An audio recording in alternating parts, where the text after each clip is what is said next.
Boa tarde a todos. Meu nome é Rogério Andalaft e eu venho falar para vocês sobre novos fármacos de sangramento. Lembrando que o quadro que nós vamos inserir nessa discussão no paciente com fibrilação atrial com risco de fenômeno tromboembólico. Lembrando que a fibrilação atrial é uma doença que aumenta a sua prevalência com o passar dos anos e se espera um número muito grande de casos daqui a aproximadamente 30 anos, em torno de 16 milhões de pacientes com fibrilação atrial. O grande problema são os fenômenos tromboembólicos, né? A fibrilação atrial está associada a um fenômeno tromboembólico, principalmente no sistema nervoso central, e isso, obviamente, aumenta o risco de morte cardiovascular desses pacientes, principalmente na sua forma permanente e persistente. Nós devemos considerar que o paciente que tem risco de fenômeno tromboembólico, ele pode ser ou não anticoagulado baseado nos benefícios que se traz a anticoagulação, baseado nos scores de SHADS-2 e SHADS-VASc, e os riscos pelos scores que contrabalanceiam, tipo Hasbled, hemorragias, o Orbit ou Atria, que visam evitar, prever um risco de sangramento desse paciente. O risco de fenômeno tromboembólico vai aumentando ao longo dos anos, o paciente está em fibrilação atrial persistente ou permanente, e a decisão quanto a anticoagular ou não, ou usar um novo anticoagulante ou não, depende basicamente da preferência do paciente, do score de risco e das condições clínicas que esse paciente tem, basicamente de acordo com a função renal e o risco de sangramento. De modo geral, podemos utilizar os novos anticoagulantes, né, que são inibidores, diferentes da varfarina e da fenoprocumona, que são inibidores da vitamina K. Esses novos anticoagulantes vão inibir ou o fator 10 ativado ou a trombina, de forma que eu vou ter ação em pontos diferentes. Então, a dabigatran inibe a trombina, a pixabana, edoxabana e rivaroxabana inibem o fator 10 ativado. Eles podem ser utilizados em doses variáveis de acordo com a função renal, e aqui embaixo os estudos que liberaram esses medicamentos. Vale a pena lembrar que são medicações estáveis, que têm sua eliminação ou hepática ou renal predominantemente. A principal que é eliminada pelo rim é a dabigatran, por isso tem um ponto de corte para clearances maiores, e os outros metabolismo basicamente, principalmente hepático, então se utiliza com clearances menores. Importante também lembrar a interação que se tem da rivaroxabana com o uso de medicamentos, com o uso de alimentos, onde a ingestão com alimentos é mandatória, e o fato da dabigatran ser uma prodroga, seu maior comprometimento gastrointestinal. Então, existem pacientes que vão ser elegíveis para anticoagulação clássica, tem pacientes que vão ser elegíveis para novos anticoagulantes, e alguns não vão se possibilitar a terapia antitrombótica e vão precisar de medidas não farmacológicas, como exclusão do apêndice atrial cirúrgico, oclusão do apêndice atrial. É importante lembrar que eu posso definir pela preferência do paciente, obviamente com critérios, ou usar scores para liberar. O que é importante entender? Que quanto maior a complexidade, mais medicamento utiliza, pacientes mais graves vão ter uma tendência a se utilizar um novo anticoagulante em relação à anticoagulação convencional. Indubitável que todos previnem fenômeno tromboembólico, assim como, no geral, tem menos sangramento do que a anticoagulação convencional, exceto a rivaroxabana. Não se aplica nenhum teste para se triar essa anticoagulação, lembrando que pode ter efeitos variáveis sobre o TTPA ou o INR, e a dosagem do antifator 10A não está tão bem estabelecida assim. Ao contrário do que se pensa, esses novos anticoagulantes podem necessitar de ajustes de dose de acordo com determinados fármacos que o paciente está utilizando de forma concomitante, assim como um ajuste de dose baseado no clearance e na função renal.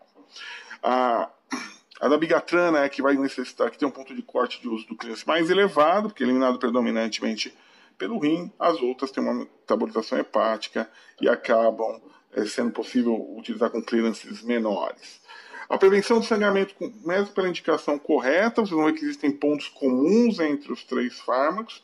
entre os 4 fármacos, a dabigatrana.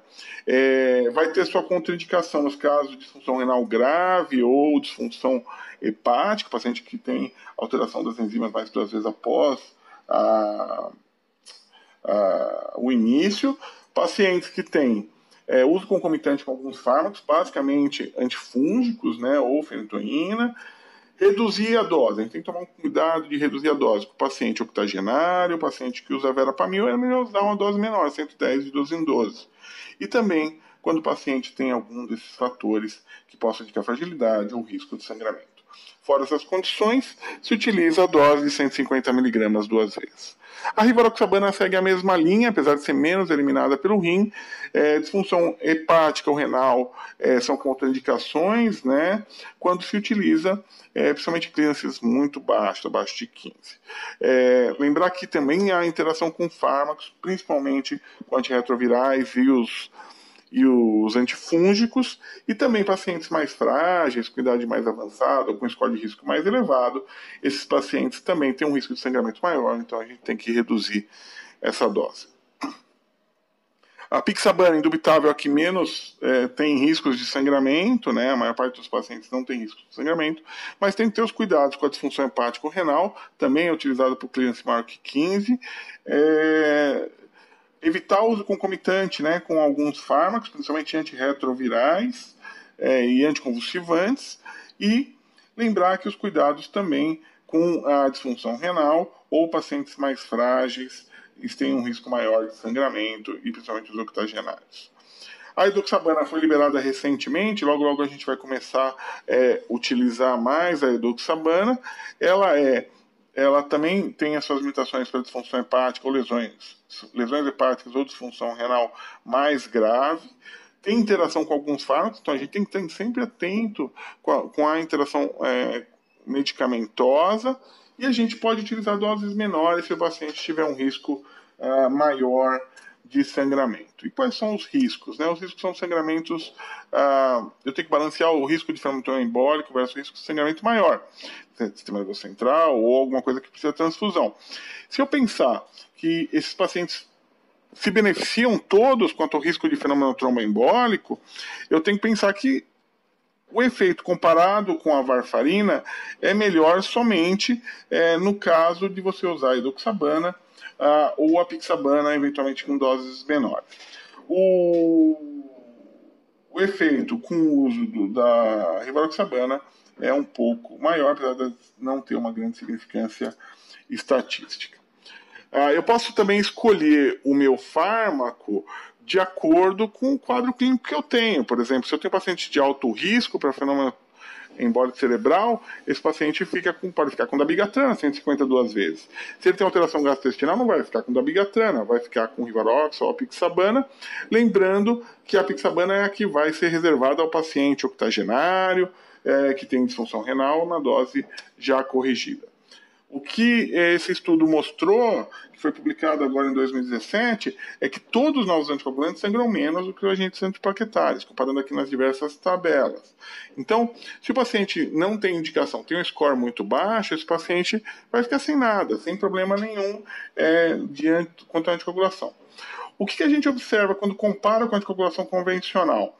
Que a apixaban, ela tem menos sangramentos maiores, menos sangramentos gastrointestinais e menos sangramentos de qualquer grau do que a fenopocomona.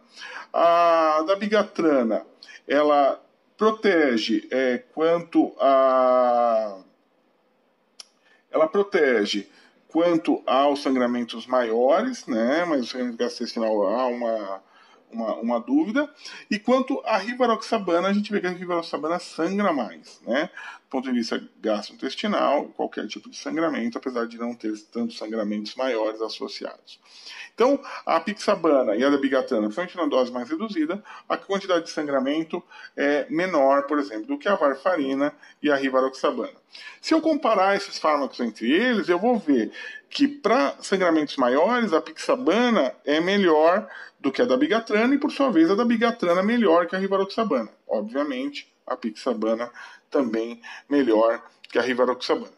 Mas mesmo assim, meu paciente, eu escolhi de forma adequada, meu paciente sangrou, Se é sangramento leve, eu vou apenas atrasar a dose, reavaliar se tem medicação concomitante. Agora, se o sangramento é moderado, eu preciso de alguma das medidas de suporte aqui de baixo. E se o sangramento é grave, complexo protrombínico, fator 7 ativado, ou mesmo, no caso da bigatrana, estimular a diurese, fazer hemodiálise e posso utilizar agora o Praxibind. O Praxibind, na realidade, é um anticorpo monoclonal contra a bigatrana que foi liberado pelo estudo REVERSE-AD. A dose é de 5 gramas, eu vou dividir em duas doses de 2,5, né? Infundir de 5 a 10 minutos, nunca passar de 15. Lembrar, o efeito perdura por 24 horas, praticamente cessa o sangramento em 2 horas e meia, e esse paciente tem a taxa de eficácia em torno de 93%. Se o paciente tem um sangramento muito importante, que é um sistema nervoso central, e esse paciente pode ser considerado eventualmente para uma exclusão de apêndice, né, ou oclusão de apêndice atrial, ou eventualmente nos casos mais ficar até sem a anticoagulação. Como já dito, o Praxibind pode ser utilizado para a dabigatrana, complexo protrombínico para os dois, e os agentes fibrinolíticos para os inibidores de fator 10A ou de dabigatrana, aí seriam o Y e transamin como medidas paliativas. Sempre a gente tem que balancear o risco versus o benefício de se interromper a anticoagulação, principalmente nos pacientes de alto risco para fenômeno trombólico, tem um score mais elevado. E se esse paciente precisar de algum procedimento, alguma coisa que eu preciso fazer uma transição ou suspensão, eu tenho que lembrar que os pacientes, principalmente nas cirurgias de alto risco, por exemplo, cirurgias oftalmológicas, como catarata, ou glaucoma, não precisaria suspender, assim como extração dentária. O tempo de suspensão, em torno de 48 horas para todos, mas varia de acordo com o clearance. E se eu precisar fazer alguma transição, por exemplo, uma heparina de baixo peso ou heparina não fracionada, eu posso somente já entrar com a heparina logo na próxima dose do medicamento. Eu deixei essa aula disponível para vocês na nossa página do Facebook e também no site arritmiaonline.com.br. Muito obrigado.